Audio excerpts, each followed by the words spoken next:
வணக்கம்.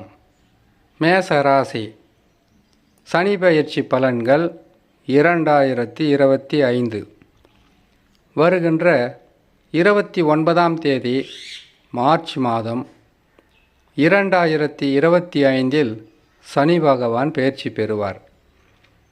சனி பகவான் பெயர்ச்சி பெற்றால் மேசராசியான உங்களுக்கு 7.5 சனி ஆரம்பமாகும். 7.5 சனி என்றாலே 12 ராசிக்காரர்களுக்கும் ஒரு பயம் தானாக வரும்.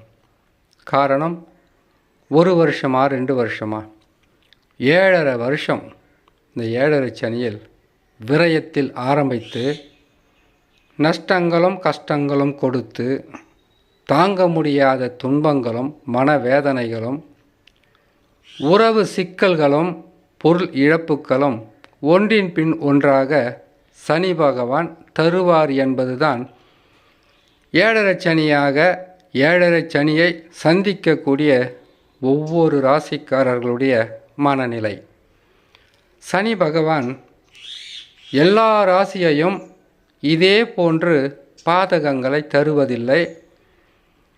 அவர் பாதகங்களை தருகிறார் என்றால் முதலில் சனி பகவான் 7.5 சனியாக வந்தால், அர்த்தாஷ்டம சனியாக நின்றால், கண்டக சனியாக மாறினால், அஷ்டம சனியாக கஷ்டங்களை கொடுத்தால், சனி பகவான் மாறியதுமே ஒரு பயம் இருக்கும், ஒரு பதட்டம் இருக்கும். அந்த பயமும் பதட்டமும் இருக்கட்டும், வேணான்னு சொல்லலை. ஏன்னு கேட்டிங்கன்னாக்கா, பயமாக இருந்தால்தான் அடுத்தது நடக்கக்கூடியது நாம் எதிர்த்து நின்று போராடக்கூடிய ஒரு வலிமையும் கிடைத்துவிடும். 7.5 சனி என்றாலே கஷ்டந்தானா? அந்த கஷ்டங்கள் எப்படி வரும்? சனி பகவான் வந்ததுமே வெறும் கெடு பலன்களை மட்டும் தருவதில்லை.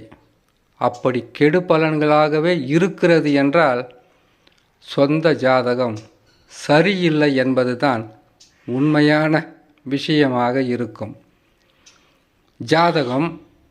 ஜாதகத்தில் நடந்து கொண்டிருக்கக்கூடிய தசா, உங்களுடைய சொந்த ஜாதகத்தில் எந்தெந்த ராசிகளில் அமர்ந்த கிரகங்கள், அந்த கிரகங்கள் உங்களுக்கு நட்பா, சமமா, ஆட்சியா, உச்சமா என்று பல கோணங்களில் பார்த்தால்தான் உங்களுக்கு உண்மையான ரகசியம் புரியும்.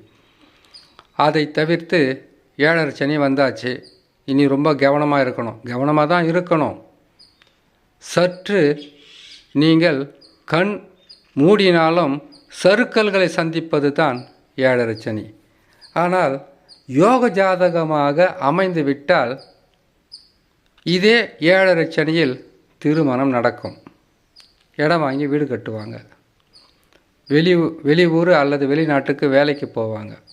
சம்பள உயர்வு, உத்தியோக உயர்வு, வேலை மாற்றம், இப்படியெல்லாம் கூட பல வழிகளிலும் நற்பலன்களையும் சனி பகவான் செய்வார்.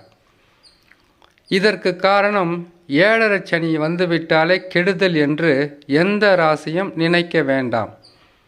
சொந்த ஜாதகத்தில் நடப்பு தசாதான் உங்களை வளர்ச்சி பாதைக்கு கொண்டு செல்லுமா, வீழ்ச்சி பாதையில் உங்களை தள்ளிவிடுமா என்பதை முடிவு செய்ய வேண்டியதே சொந்த ஜாதகம்தான். அப்படி இருக்கும்போது இதற்கு இன்னொரு ஒரு ரகசியமும் இருக்குது.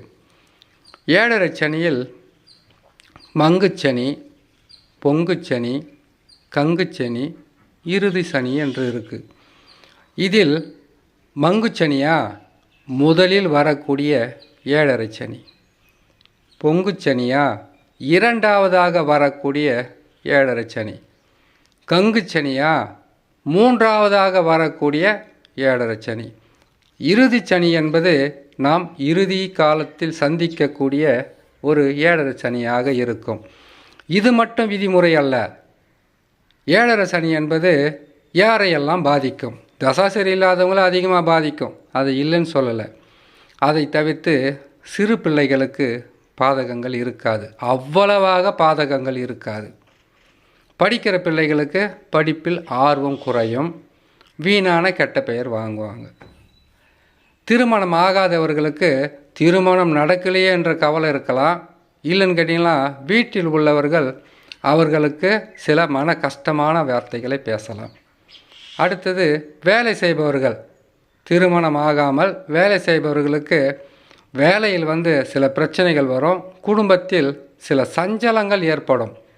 சரி, யாரைத்தான் 7.5 சனியாக வரும்போது சனி பகவான் அதிகமாக ஆட்டி படைப்பார் அப்படி என்கின்ற கேள்வி வரும். திருமணமாகி குடும்பத் தலைவன், குடும்பத் தலைவி பிள்ளைகளுக்காக, குடும்பத்திற்காக தனிப்பட்ட முறையில் தொழில் செய்வது, வியாபாரம் செய்வது, அல்லது நாம் வேலைகளை செய்வது, உத்தியோகஸ்தர்களாக இருப்பது, அரசாங்க ஊழியர்களாக இருப்பது, இப்படி பொறுப்புகளை சுமப்பவர்களுக்குத்தான் சனி பகவான் சில கஷ்டங்களை கொடுப்பார். பொறுப்புகளை சுமப்பவர்களாக இருந்தால் கூட தசா வலிமையாக இருந்துவிட்டால், சொந்த ஜாதகத்தில் நடக்கக்கூடிய தசா வலிமையாக இருந்தால் பாதகங்கள் பெரிதளவாக இருக்காது, முழுமையாக நம்பலாம். இப்போது 7.5 சனி மட்டுமல்ல, அர்த்தாஷ்டம சனி, கண்டக சனி, அஷ்டம சனி, இது 4ஐயுமே எடுத்துக்குங்க. தசா தான் அங்கே பேசும் பொருளாக மாறும். அதை தவிர்த்து சனி பகவான் வந்துட்டார், கெடுதலை செய்துட்டார், சனி பகவான் வராரு, என்ன பண்ண போகிறாருன்ற பயமெல்லாம் தேவையில்லை. எதற்காக இவ்வளவு தெளிவாக மேசராசியான உங்களுக்கு சொல்கிறேன்னு கேட்டிங்கன்னாக்கா, 7.5 சனி என்பது கெடுதல்களை மட்டும் செய்வதல்ல, உங்களுக்கு நன்மையும் செய்யும். கெடுதலே செய்தாலும் அந்த கெடுதல் கூட உறவுகளை நம்பினது தப்பு, நாம் மற்றவங்களை நம்பி காசு பணம் கொடுத்தது தப்பு, தவறானவர்களை வாழ்க்கை துணையாக ஏற்றுக்கொண்டது தப்பு, தவறான பாதையில் போனது தப்பு, தவறான முடிவுகளை எடுத்தது தப்பு. இப்படி தவறு தப்பு செய்யக்கூடாதது நாம் ஏன் செய்தோமோ அப்படி என்கின்ற சில தப்பையும் தவறையும் செய்துவிட்டு அதன் மூலியமாக அனுபவ பாடங்களை கற்றுத்தருவார். ஆகையால் இது மங்குச்சனியா? 30 வயதுக்குள் வந்தால் மங்குச்சனி. மங்குச்சனி என்றால் மிக கவனமாக இருக்க வேண்டும். ஏன்னு கேட்டிங்கனாக்கா, முதல் முறையாக வருகின்ற சனி பகவான் சற்று பாதகங்களை அதிகமாக செய்து விடுவார். இரண்டாவதாக வருகின்ற பொங்குச்சனி என்றால் ஒரு அனுபவம் இருக்கும். ஏற்கனவே 7.5 சனியில் ரொம்ப கஷ்டப்பட்டுட்டோம், நஷ்டங்கள் அதிகமாக இருந்தது. இப்போது ஒரு பக்குவப்பட்ட நிலையில் இருப்பதினால் அது பெரிதளவு பாதகமாக இருக்காது. தசா நல்லா இருக்கிறவங்களுக்கு தான். தசா பாதகமாக இருந்தால் கட்டாயமாக கெடு பலன்கள் நடக்கும். கெடு பலன்னா, உங்களுடைய சொந்த ஜாதகத்தில் சனி பகவான் எந்த ராசிகளில் அமர்ந்திருக்கிறாரோ அதனுடைய பலனும், சனி பகவானை எந்த கிரகங்கள் பார்க்கிறதோ அதனுடைய பலனும், அவர் இப்பொழுது உங்களுக்கு அமர்ந்து 7.5 சனியாக வரும்போது என்ன பலன்களை தர வேண்டும் என்று நினைக்கிறாரோ இந்த 3 பலன்களும் சேர்ந்து தான் 7.5 சனி என்பது நன்மைகளை செய்ய வேண்டுமா, கெடுதல்களை செய்ய வேண்டுமா என்பதை முடிவு செய்யும். இதை கண்டறிந்து பலன்களை சொல்வது நல்ல ஜோதிடத்தில் சென்று பொறுமையாக அமர்ந்து என்ன தசா நடக்கிறது, இந்த 7.5 சனி தாக்குப்பிடிக்க முடியுமா முடியாதா, இதற்கு பரிகாரம் என்ன, அவர் பாதகாதிபதியா சாதகாதிபதியா, நடக்கிற தசா பாவர்களுடைய தசாவா அல்லது சுபர்களுடைய தசாவா என்பதை முதலில் பார்த்துக்கணும். விரயச்சனி என்றாலே உங்களுக்கு ஆரம்பத்தில் பெரிதளவு கஷ்டங்களோ துன்பங்களோ வேதனைகளோ இருக்காது. அடுத்தது ஜென்ம சனியாக வரும்போது சில கஷ்டங்களை கொடுப்பார். அதுக்கப்புறம் கழிவுச்சனி. 7.5 சனி என்பது 7.5 நாட்டு சனி என்பதினால் பொறுமையாக நிதானமாக நீங்கள் உங்களுடைய சொந்த ஜாதகத்தை பார்த்து அதற்கு பிறகு பாதக தசாவாக இருந்தால் சில பரிகாரங்களை ஜோதிடர் சொல்வார். இதை செய்தாலே போதுமானது என்று சொல்லி இன்னொரு நல்ல பதிவில் உங்களை நான் சந்திக்கிறேன். நன்றி, வணக்கம்.